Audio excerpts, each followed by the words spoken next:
So if you can just give me a little bit of like background kind of on how you were inspired by this piece. Yes, this is based on a historic building in Columbia, PA, right along the Susquehanna River. It was the Ashley and Bailey Silk Mill for many, many years. When the silk mills went out of fashion, it was a garment factory where they made women's lingerie. And somewhere in the late 50s, early 60s, that went out of business, and the building was left to just sort of decay and fall prey to the elements, and got really interesting, in my opinion. A lot of the windows fell out, part of the roof fell in, trees and things started growing through it. It's currently being repurposed. It's been cleaned up.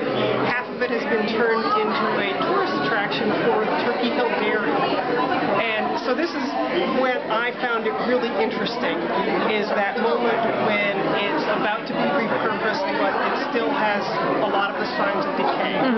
So I took a lot of photographs. This is the first one in a series about the silk mill.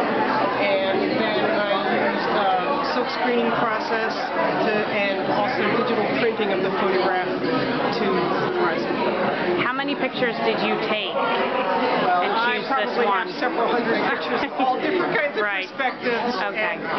And then I edit, I sort through them and edit, and and that's why it's going to be a series, because there's different perspectives on the building that I hope to portray.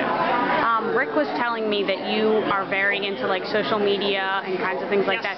Do you think that's like the new upcoming way for artists to kind of, you know, get themselves out there a little bit more than before? Oh, absolutely. Okay. I do it because of that, but I also do it because it's really fun. Yes. Not a lot of people do what I do where I live, but online there's a wonderful and supportive and funny and interesting community of people who work with fiber.